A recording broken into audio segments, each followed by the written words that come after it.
Je serre ta parole dans mon cœur afin de ne pas pécher contre toi. Que cette parole soit cachée au fond de mon esprit pour produire le fruit qui t'est agréable.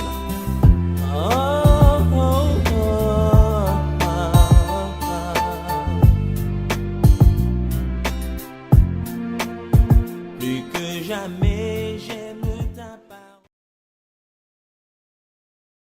L'objectif, c'est de parler de la naissance de Jésus, comment cela a été publié, comment Dieu s'est pris pour publier ça. Donc le thème, c'est la publication de la naissance de Jésus. Et la question centrale, c'est comment le Créateur s'est-il pris pour faire savoir au monde la venue de Jésus-Christ sur la terre. Et nous nous appuyons sur Luc 2, du verset 8 au verset 14. Et là, avec précision, ce qui est écrit, c'est le suivant. Je vous en donne lecture. Alors, il y avait dans cette même contrée, dans la version que j'ai, il y avait dans cette même contrée des bergers qui passaient dans les champs les veilles de la nuit pour garder leurs troupeaux. Et voici un ange du Seigneur leur apparut et la gloire du Seigneur resplendit autour d'eux. Ils furent saisis d'une grande frayeur. Mais l'ange leur dit, ne craignez point, car je vous annonce une bonne nouvelle, qui sera pour tout le peuple le sujet d'une grande joie. C'est qu'aujourd'hui, dans la ville de David, il vous est né un sauveur qui est le Christ, le Seigneur. Et voici à quel signe vous le reconnaîtrez. Vous trouverez un enfant emmailloté et couché dans une crèche. Et soudain, il se joignit à l'ange une multitude de l'armée céleste louant Dieu et disant « Gloire à Dieu dans les lieux très hauts et paix sur la terre parmi les hommes qui l'agréent. » Donc voilà, du verset 8 au verset 14, ce qui est écrit. Nous savons que quand une société est créée, il y a une annonce légale. S'il n'y a pas d'annonce légale, là, ce n'est pas bien pris en compte. Et ici, il semble que plus qu'une annonce légale, dans un journal d'annonce légale, c'est même une annonce divine, car les anges se sont invités dans cette annonce, dans cette publication. Donc, nous voulons en parler. Comment le Seigneur, comment le Créateur de l'univers s'est-il pris pour annoncer la venue du Seigneur sur la terre, de Jésus-Christ sur la terre. Il n'est pas venu en promenade. Il est venu parce qu'il y avait un problème. Pour se promener, il n'avait pas besoin d'une telle incarnation. Puisque Dieu venait sur la terre, se promenait avec Adam et Ève jusqu'au jour où cela a manqué. Et après, bon, il a trouvé des substituts comme Noé, comme Enoch, comme Moïse, comme Abraham. D'accord? Et tout ça a préparé la venue du Messie, du Christ, donc de loin. Donc notre Seigneur n'est pas venu en promenade. Il est venu parce qu'il y avait un problème. Et quel problème? C'est que l'homme a connu la chute. Et lorsque l'homme a connu la chute, alors Dieu a pris la résolution de sauver son plan pour l'humanité. Quand Dieu a créé l'homme, il voulait que l'homme puisse l'adorer. Il voulait que l'homme soit dans des dispositions favorables pour l'adorer entièrement. Mais l'homme, ayant péché, est devenu impropre à cette adoration vraie. Il est devenu impropre au salut. Et donc, il fallait un plan de rédemption. Et Dieu, effectivement, a commencé par publier la venue de Jésus plusieurs milliers d'années avant. Et ça s'est passé le jour où Dieu a prononcé des sentences contre la femme, contre Adam, contre le serpent. C'est ce jour-là que Dieu a commencé par annoncer la venue du Messie. Vous voyez? Dieu a pris le soin d'annoncer par les prophètes. On sait que ce qui est écrit le jour-là, c'est par Moïse, selon nos lectures. D'accord? Et il a annoncé qu'il y aurait un rédempteur. Dieu a promis de donner à la femme une postérité qui écrasera la tête du serpent. Et vous savez que la référence de ce que je suis en train de dire, laissée par Moïse, c'est dans Genèse 3, verset 15. Il a écrit ceci avec précision. Je mettrai inimitié entre toi et la femme, entre ta postérité et sa postérité. Celle-ci t'écrasera la tête et tu lui blesseras le talon. Et tu lui blesseras le talon. Vous voyez, fin de citation. Donc, un enfant devait naître de la femme. Or, on parle généralement de la postérité de l'homme. On ne parle pas de la postérité de la femme. Mais le fait que Moïse, qui a vécu longtemps avant, puisse parler de postérité de la femme, sur inspiration divine, je mettrai inimitié entre toi et la femme, entre sa postérité et ta postérité. Ok? Alors, dans le fait de permettre une postérité de la femme, ça imposait un miracle. Comment la femme seule pouvait avoir une postérité? Comment c'est possible? Comment est-ce que c'est possible s'il n'y avait pas de miracle? Donc Dieu a promis cela. Donc c'est là qu'il y a eu la première annonce. La postérité de la femme.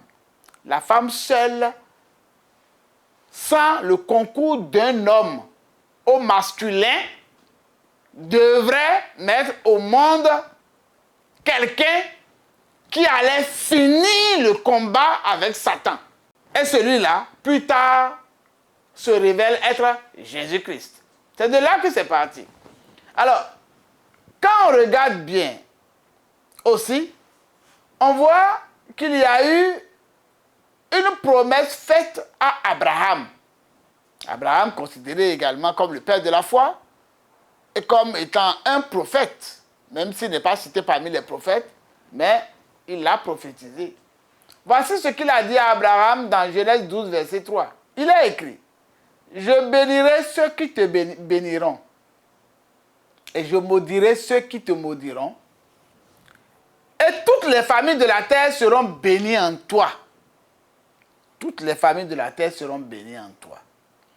Alors, comment toutes les familles de la terre pourront être bénies en Abraham si ce n'est à travers la promesse faite à la femme, sa postérité? Vous voyez? Donc, déjà là, le fil conducteur de la naissance du Messie est en train de se décliner. Vous voyez? Donc, premièrement, le Messie devait naître d'une femme. Deuxièmement, il devait descendre de la postérité d'Abraham. Il doit être un descendant d'Abraham. Donc, s'il n'est pas descendant d'Abraham, ça ne va pas marcher. D'accord? Genèse 12, verset 3. Dieu a promis également à David, qui est un autre descendant d'Abraham, David étant juif, descendant d'Abraham, Dieu lui a promis un descendant sur son trône. Dieu a promis ça. Vous voyez? Donc Dieu il a annoncé la venue du Messie plusieurs siècles avant, plusieurs milliers d'années avant. Il suffit de lire Psaume 132, verset 11. Voici ce qui est écrit. L'Éternel a juré la vérité à David. Et il n'en reviendra pas. Ça veut dire qu'il ne va pas changer d'avis. Je mettrai sur ton trône un fruit de tes entrailles. Je mettrai sur ton trône un fruit de tes entrailles. Un de tes descendants. Voilà ce qui est promis. Ça veut dire que ce Messie-là, qui est Jésus, Dieu a pris le soin de le dire à la femme dans le jardin d'Éden, à Ève, devant Adam, devant le serpent. Bon, le serpent savait que ça allait être comme ça. Il a pris le soin d'avertir Abraham pour dire, ah, je vais bénir toutes les nations en toi. Ça veut dire que le Messie devrait naître d'Abraham. Et puis il dit à David, je mettrai sur ton trône quelqu'un qui va descendre de toi. Et nous l'avons vu dans Psaume 132, verset 11. Mais aussi, plusieurs prophètes l'ont annoncé, notamment le chantre d'Emmanuel, le prophète Ésaïe. Déjà, Ésaïe 11, verset 1, voici ce qui est écrit. Puis un rameau sortira du tronc d'Isaïe. hein, et un rejeton naîtra de ses racines. On sait que David est descendant d'Isaïe. Je dis bien Isaïe. Isaïe, père de David. D'accord? Je veux dire l'ascendant de David. Et Isaïe dit, puis un rameau sortira du tronc d'Isaïe. C'est-à-dire que quelqu'un va naître des germes de la descendance d'Isaïe. Et un rejeton naîtra de ses racines. Voyez-vous? C'est clair que Isaïe a prophétisé en disant que Jésus allait venir, le même Messie allait venir du trône d'Isaïe, d'accord, donc de David. Alors, lorsqu'il y a plusieurs autres prophètes, hein, il y a plus de 300 prophéties, comme l'a dit tout à l'heure le pasteur Baguidi, hein, il faut noter que c'est plus de 300 prophéties.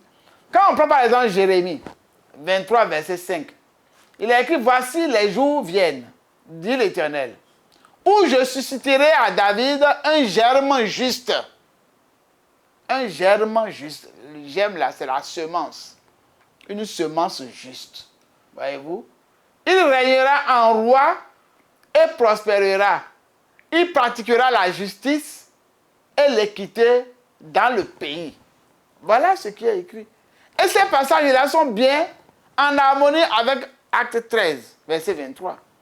Et Romains 1, verset 3.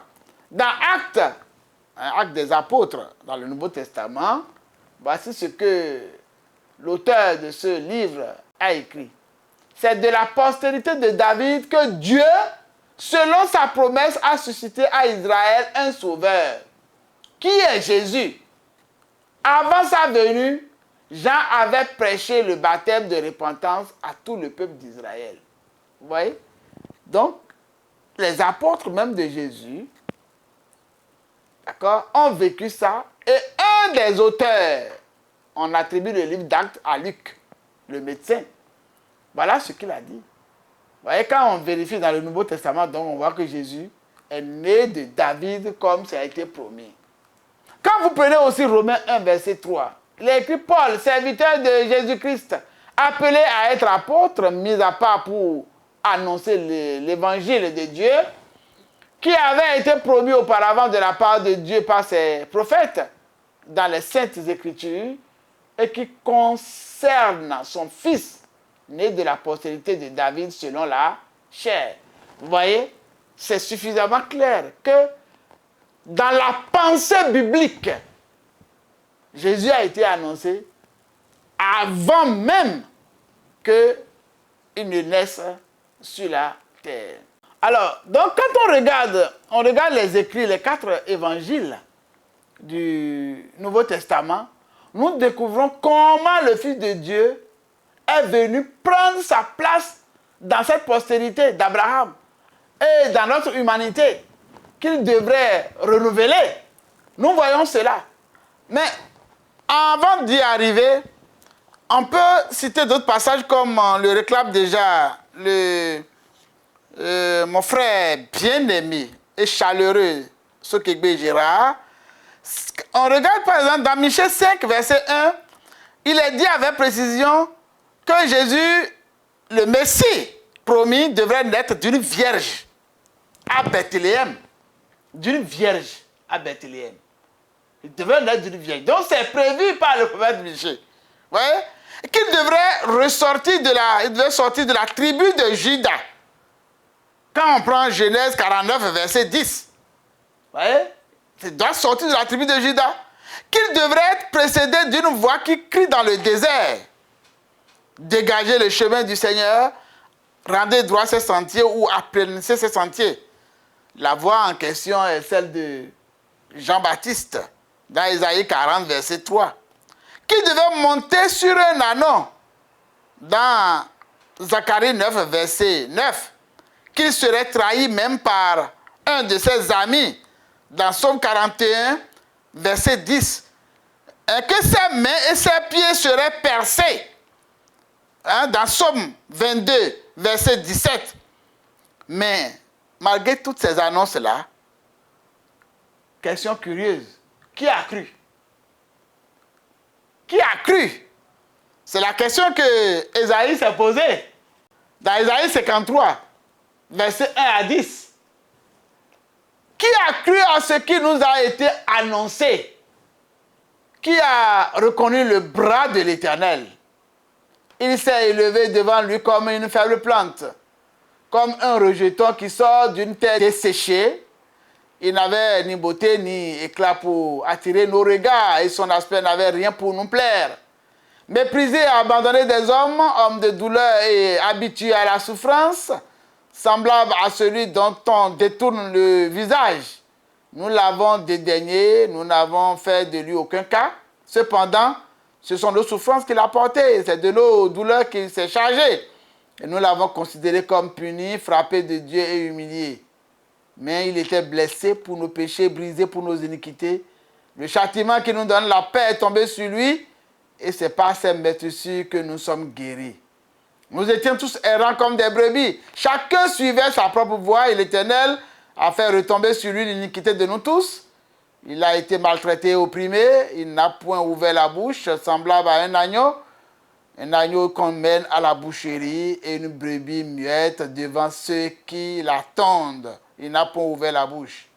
Il a été enlevé par l'angoisse et le châtiment et parmi ceux de sa génération. Qui a cru qu'il était retranché de la terre des vivants et frappé pour les péchés de mon peuple. On a mis son sépulcre parmi les méchants, son tombeau avec le riche, quoiqu'il n'eût point commis de violence et qu'il n'y eût point de fraude dans sa bouche. Il a plu à l'Éternel de le briser par la souffrance. Après avoir livré sa vie en sacrifice pour le péché, il verra une postérité et prolongera ses jours. C'est-à-dire, il va ressusciter. Et l'œuvre de l'Éternel prospérera entre ses mains. Qui a cru? Vous voyez, ça, Ésaïe a vécu 8 siècles, au moins avant Jésus. 8 siècles. Et voilà ce qu'il a écrit pour dire que le Messie a été suffisamment annoncé. Suffisamment. D'ailleurs, on dit souvent, et c'est dans la Bible, que l'esprit des prophètes, c'est Christ. C'est-à-dire que tous les prophètes là ont annoncé un bout de Christ. Une partie de Christ. Et lorsque vous prenez ce que chacun a annoncé, que vous mettez ça ensemble, c'est un puzzle. Et ce qui sort, c'est forcément le visage de Christ.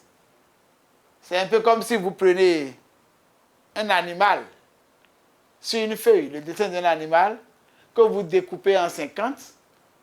Et avant de découper, vous écrivez sur chaque partie un numéro et vous partagez entre 50 personnes. Chacun voit quelque chose et décrit ça. Mais lorsque vous mettez le tout ensemble dans l'ordre requis, ça va faire apparaître le visage de Christ. Jésus-Christ, quand on lit les prophètes, ça fait apparaître nécessairement Christ. C'est pourquoi on dit, et la Bible dit, et j'y crois, l'esprit des prophètes, c'est Christ. Christ a été suffisamment annoncé. Alors, il fallait guetter son arrivée. Et comme les hommes sont oubliés, les hommes oublient. Parce que les hommes oublient que malgré qu'ils ont été avertis si tant, il est venu conformément à ce qui a été annoncé, mais ils n'ont pas su. Vous voyez? Quand on regarde bien dans les évangiles, quand on regarde l'évangéliste Matthieu, dans les 17 premiers versets du premier chapitre de son livre, cela nous présente la généalogie de Jésus-Christ par la lignée de Joseph. D'accord? Son père adoptif, qui est l'époux de Marie, bien sûr, sa mère. D'accord? Après, bien sûr, la naissance de Jésus-Christ. La généalogie de Joseph n'était pas inutile aux yeux d'un Israélite. Durant tout le temps de sa vie, Jésus fut envisagé comme fils de Joseph. Vous voyez ça dans Luc 3, verset 23, dans Luc 4, verset 22, dans Jean 6, verset 42. Et Jésus devrait l'être en vertu des plus hautes convenances. Parce que quand même, sur la terre, il faut avoir un père adoptif, à tout le moins. À défaut d'être le véritable géniteur, Joseph était le père adoptif de Jésus. C'est vrai que Joseph est mort plus tôt. C'est pourquoi on n'entendait plus parler de Joseph. Et c'est pourquoi sur la croix, Jésus a été obligé de dire à Jean, de confier sa mère à Jean. Joseph conférait donc à son fils adoptif un droit légal théocratique à la royauté. Parce qu'il est lui-même descendant de David. Donc quand on prend par la lignée de Joseph, on voit que Jésus est né de David, de la lignée de David. Vous voyez?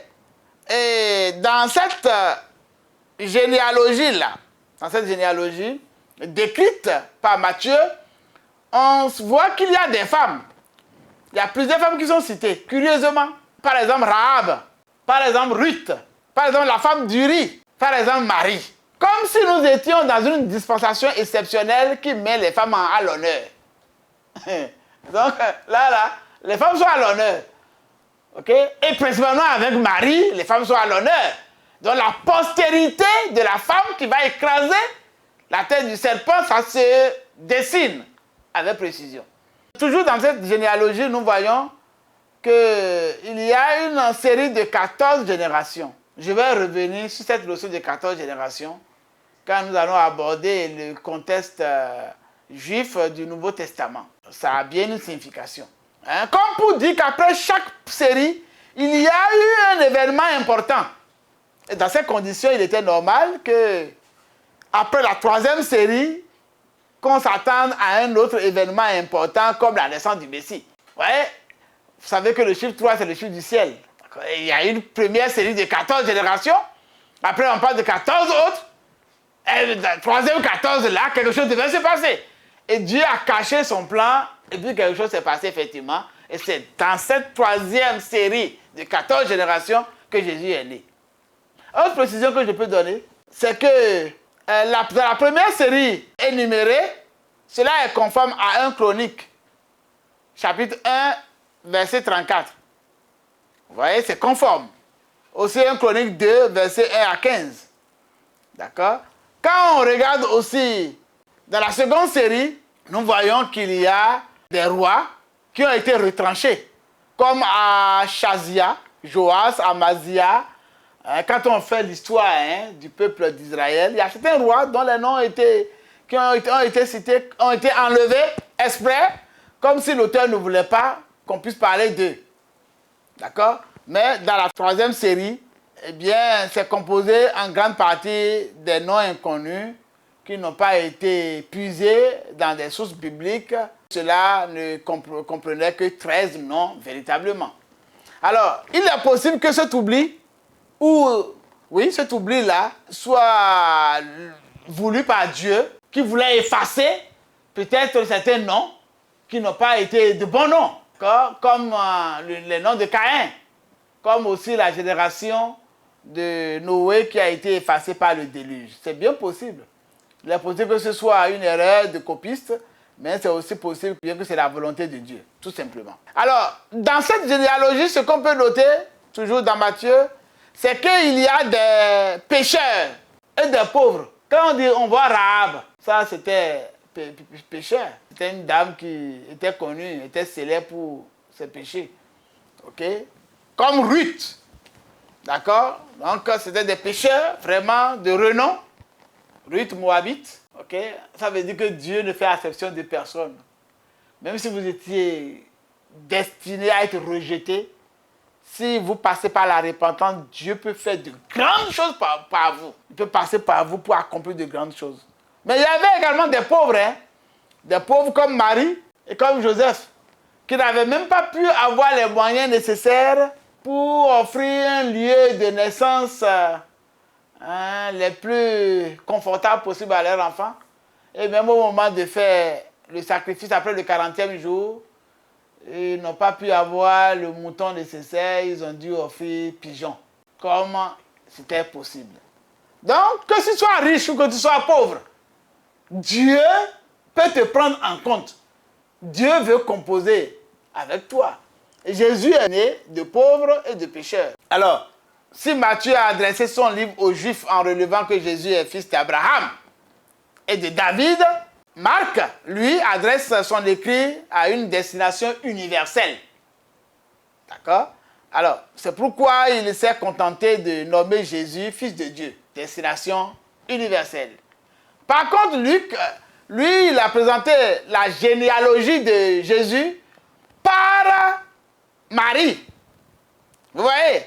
Matthieu, lui, l'a fait par Joseph. Luc le fait par Marie. C'est le texte là que nous avons lu, un extrait du texte là que nous avons lu. D'accord, la suite, je vais dire, du verset 23 au verset 38, dans son 3e chapitre. Et il s'efforce de montrer que Jésus est fils ou petit-fils d'Élie, qui est lui-même père de Marie. Il convient de noter qu'en remontant par la généalogie de Marie, là, on rencontre David et Abraham. Toujours. Pour dire que le fil, c'est la postérité de la femme par Marie et depuis Ève.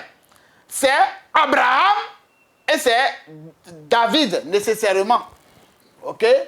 Alors, Jean s'efforce de montrer l'origine divine de Jésus et aussi sa nature éternelle et créatrice. Puisque dès les premiers versets, il dit « Toute chose a été faite par lui. Et rien de ce qui a été fait n'a été fait sans lui. » Bon, voilà un peu quand on compare ce qui avait été dit avec la venue à proprement parler du Messie. Alors, il faut dire aussi qu'avant qu'il n'arrive, comme nous l'avons vu tout à l'heure, c'est qu'il devait être précédé par quelqu'un. Et celui-là, c'est Jean le Baptiste. Dieu a prévu que quelqu'un, comme des gyrophares, comme des policiers qui précèdent le cortège présidentiel, ou le roi, que quelqu'un puisse venir et puisse l'annoncer. Malachie 3, verset 1, nous dit ceci, avec précision, « Voici, j'enverrai mon messager, il préparera le chemin devant moi. Et soudain, entrera dans son temple le Seigneur que vous cherchez, et le messager de l'alliance que vous désirez. Voici, il vient, dit l'Éternel des armées. » La même chose, Ésaïe le dit, Ésaïe 40, verset 3. Et je vous précise qu'Ésaïe a vécu 8 siècles avant Jésus. Une voix crie, préparez au désert le chemin de l'Éternel, aplanissez dans les lieux arides une route pour notre Dieu. Ça, c'est clair. C'est très clair que Jean-Baptiste aussi, qui est né de manière miraculeuse, ça, on ne veut pas tellement en parler, mais il est né de manière miraculeuse. Dans leur vieillesse, son papa et sa maman, et son papa qui est sacrificateur n'y croyait pas, il est devenu muet entre-temps. Alors, maintenant, pour compléter à ce que le pasteur Baguidi a eu à dire, c'est que lorsque l'enfant Jésus est né, et avec tout ce que nous avons dit avec les autres, nous comprenons bien que ce qui a été prévu s'est réalisé à travers la naissance de Jésus. Et Dieu n'a pas voulu que cela se passe de façon incognito. Beaucoup d'enfants naissent. Jusqu'à aujourd'hui, beaucoup de personnes naissent. Mais ça là, non seulement la conception est miraculeuse, il a fallu l'intervention divine. Mais encore, les anges interviennent pour annoncer. Ça là, c'est quelque chose d'important. Ça veut dire que c'est une annonce importante. Et les anges annoncent à qui? Ils annoncent d'abord à des bergers. Et pourquoi des bergers? Ils annoncent à des bergers. Et les bergers ont fait ce qu'ils devaient faire. Des anges qui apparaissent à des bergers parce que les bergers parcourent. Et la période où cela s'est passé a été bien décrite dans notre passage que nous avons lu. Dans cette période-là, ça a été bien décrit. Ok? Et en dehors de ces bergers, parce que Jésus lui-même sera berger, il sera berger de plusieurs. Il sera berger du monde entier. Plus qu'un berger simple, il sera le bon berger. il dira, je suis le bon berger. Hein, le bon berger est venu donner sa vie pour ses brebis. Vous voyez? Et c'est à juste titre aussi qu'il faut qu'il naisse dans une étable. Quelque part mangeoire de mouton. OK? Pour faire corps vraiment avec son titre de berger, pour faire corps vraiment avec des brebis. Voilà. Pour que si les brebis veulent manger, qu'ils puissent trouver dans leur mangeoire le pain de vie que sera Jésus-Christ pour l'humanité. Voilà. Donc Dieu a permis tout ça pour parler à nos cœurs. Vous voyez? Et les bergers, si on admettait qu'ils étaient juifs, voyez-vous, les mages n'étaient pas juifs. Ils n'étaient pas tellement juifs. Ils sont venus de loin. Et la distance qu'ils ont eu à parcourir, hein, les spécialistes de la Bible disent qu'ils ont fait au moins 6 mois avant de venir trouver Jésus là où il était. Et ce n'est pas n'importe quel enfant. On a décrit l'enfant. Comment ils vont le trouver quand ils vont arriver. Pourtant, ils sont partis longtemps avant. Hein. Et je suis sûr qu'on a dû lui changer quand même quelques habits. Mais quand ils sont arrivés là, ils ont trouvé comme les choses avaient été annoncées. Ces non-juifs, qui sont les mages, qui sont les sages là, étaient nos représentants. Nous les païens, les goïms. Nous qui ne connaissaient pas Dieu. D'accord? Goï là, c'est les autres peuples, les païens. C'est ça. Goïm, c'est pluriel. Hein? C'est ça. D'accord? Nation, hein, et les autres là, les païens. Donc nous sommes les autres nations, les païens. Donc c'est eux qui nous représentaient. Ça veut dire que les Juifs sont venus adorer Jésus. Les Juifs sont au courant. Et les païens aussi sont au courant. Il y a eu l'intervention des anges pour qu'il en soit ainsi. Dieu a mis tous les moyens en œuvre. Je disais, hein, dans mon métier actuel, on sait que quand tu as fait quelque chose d'important, pour que cela soit su, on fait une annonce dans un journal d'annonce légal. C'est quand tu as fait une annonce dans un journal d'annonce légal que cela s'impose aux tiers. Que cela s'impose au monde. Tu ne peux pas dire, tu ne sais pas. Donc tu sais. Donc Dieu a envoyé des anges pour que les bergers soient au courant, pour que les sages du monde soient au courant, qu'ils arrivent chez les Juifs, que le roi Hérode, que le roi des Juifs là, d'accord, soit au courant qu'il y a quelqu'un comme ça qui est né, et que la cour du roi soit au courant. Donc l'annonce, en tout cas, l'annonce a été suffisamment bien publiée.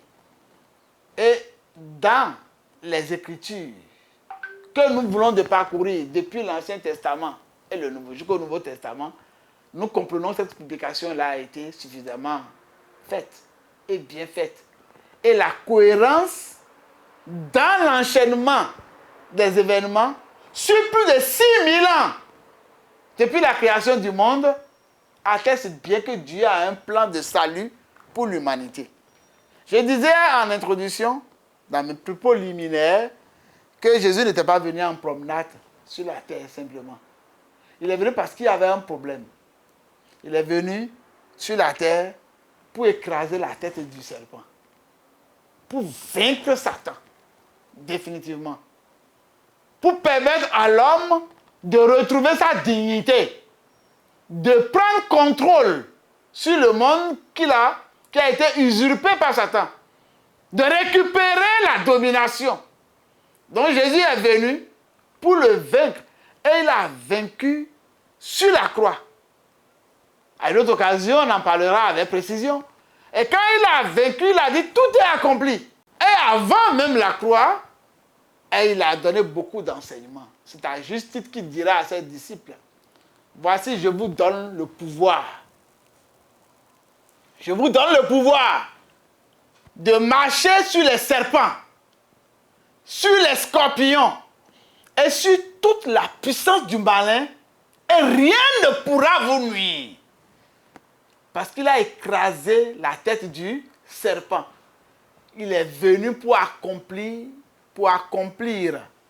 ce que Dieu avait annoncé dans Genèse 3, verset 15. Je vais finir mes propos à ce niveau-là pour dire que Jésus, ça veut dire Yod He Vav He sauve.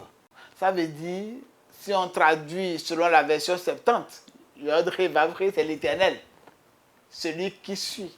Je suis celui qui suit. D'accord? C'est-à-dire que le Créateur sauve. Yeshua. Voilà, Yeshua. C'est lui. Son nom veut dire, il est venu pour sauver. Il est venu vraiment pour nous sauver du malin, de la domination du malin.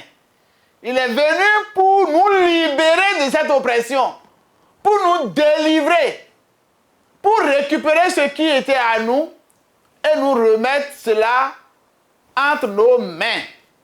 Voyez-vous, c'est à cause de cela que là, les anges ont dit, je vous annonce une bonne nouvelle qui sera pour tout le peuple le sujet d'une grande joie.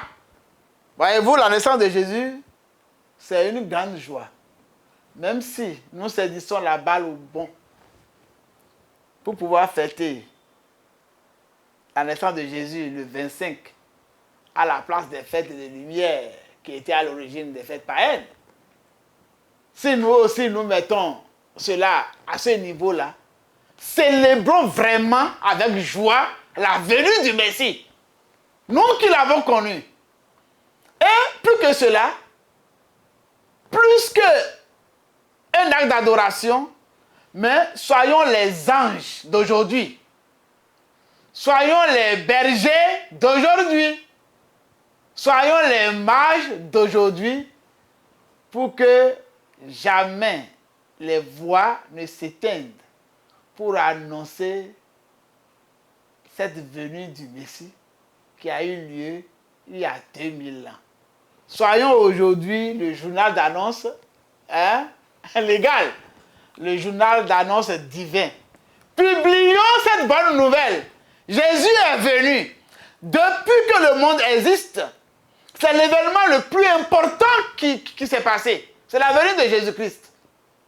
C'est l'événement le plus important. Il n'y a pas eu un autre événement qui soit plus important que cela. Nous prêchons les miracles. Nous prêchons notre destinée. Nous prêchons nos bénédictions. Nous travaillons dur pour avoir les bénédictions. Et quand nous sommes guéris ou bénis, nous crions Alléluia. Mais ce que nous devons crier, vraiment publier, c'est que Jésus le Sauveur est venu. C'est qu'il nous a ouvert nos yeux sur sa personne. C'est qu'il nous a donné le pouvoir de marcher sur les serpents, sur les scorpions et sur toute la puissance du malin. Dieu a vraiment publié avant l'arrivée de Jésus sur la terre et il l'a fait après, comme nous l'avons vu. Mais nous devons être des continuateurs de cette publication. Je voudrais m'en arrêter à là pour voir s'il y a des compléments que vous voulez ajouter. Je serre ta parole dans mon cœur afin de ne pas pécher contre toi. Que cette parole soit cachée au fond de mon esprit pour produire le fruit qui t'est agréable.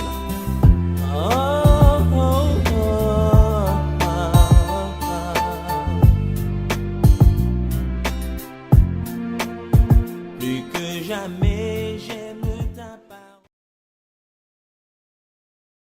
Éventuel.